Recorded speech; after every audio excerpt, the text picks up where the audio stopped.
जो महाराज का प्रसंग है वो स्त्री पुरुष का मिलना नहीं है, वो जीवात्मा परमात्मा का मिलना है। जो महाराज है वो काम विजय प्रख्यापनार्थम, काम को बढ़ाने वाली लीला नहीं है, काम को नष्ट करने वाली लीला है।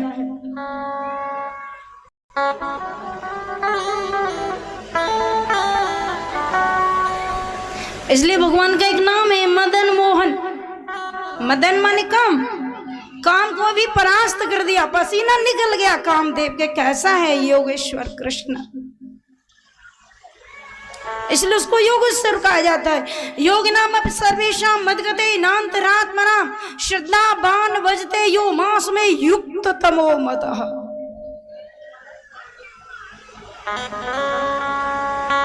और वास्तव में जीव काम पर आसक्त है, जीव के अंदर काम है, विषयों से भरा है, वासना में भटका है, पर जो ब्रह्म है परमात्मा है,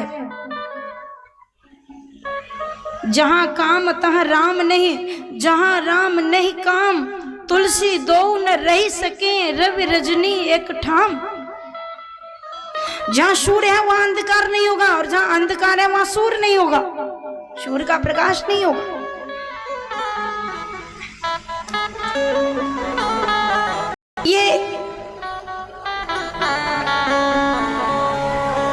ये जो महारास है, ये जो गोपियां, ये क्या है?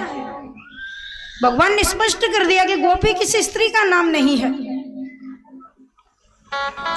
जो इंद्रियां कृष्ण नाम रूपी रस का पान करती हैं वही इंद्रियां ही गोपियां हैं। और जो दाढ़ी वाले बाबा हैं, ध्यान देना, जिसमें राम जी, मेरे दिमाग में कई बार प्रसंग आ जाते हैं तो फिर इधर उधर प्रसंग चला जाता है।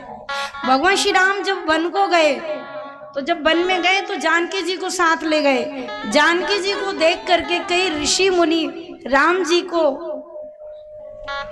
प्रेम करने लगे, और ऋषि मुनियों ने देखा कि देखो राम जानकी को कितना प्रेम है एक दूसरे में। तो साधु संतों ने विचार किया कि यदि यही प्रेम हमें भी मिल जाए राम जी का तो हम धन्य हो जाएं। लेकिन भगवान राम तो कहते हैं कि मैं एक नारी व्रत ले चुका हूं। रामचंद्र परान दारान चक्षुषा ना विपश्यति, राम एक पत्नी व्रत को धारण कर चुका है, तो किसी को नहीं कुछ हो सकता। तो वो जो दाढ़ी वाले बाबा है उनके मन में आया कि भगवान राम हमारे पति बन जाए, हम इनकी पत्नी सीता की जगह ले ले। ऐसा कैसे संभव है? जब जानकी जी का हरण हुआ तो भगवान राम पेड़ पौधों को पूछते हुए, हाँ खगमृग हे मधुकर श्रेणी, हे खगमृग हे मधुकर श्रेणी, तुम देखी सीता मृगनयनी। और जब वृक्षों का भगवान आलिंगन करते हैं तो राम जी का आलिंगन पाकर के वृक्षों के अंदर चैतन्यता आ गई। वो वृक्ष जो जड़ थे उनके अंदर भाव आ गया, और वो राम जी को छोड़ना नहीं चाहते। वो कहते हैं कि काश एक बार मुझे भी सीता जैसा बना दो, सीता जैसा प्रेम दे दो। और दाढ़ी वाले बाबा, उनके अंदर भाव पैदा हो गया राम जी के प्रति।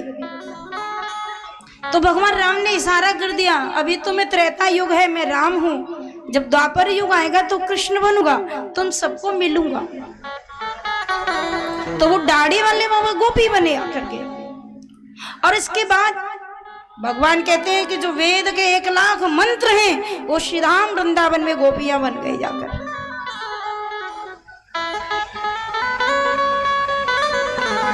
जो वेदों के मंत्र हैं वो गोपियां हैं कृष्ण को प्रेम करने के लिए। साधु धर्मम वेचस्व साधु साधु व्रतम जर अनुशिष्टास्मि मात्रा च पित्रा च विविधाश्रयम् नास्मि संप्रति वक्तव्या वर्तितव्यं यथा मया।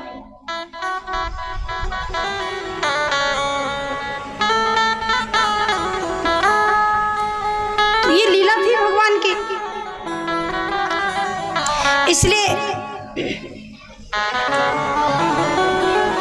काम तब तक है जब तक राम नहीं है, और जहां राम जी आ जाते हैं वहां काम खत्म हो जाता है।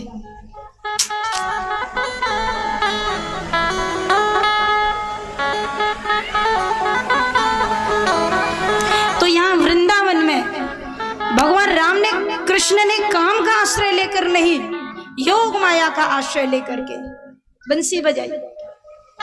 योग मायामुपाश्रितः भगवान पिता रात्रि शरदोत्फुल्ल मल्लिका विचिरन्तुं मनुष्यक्रे योग मायामुपाश्रितः।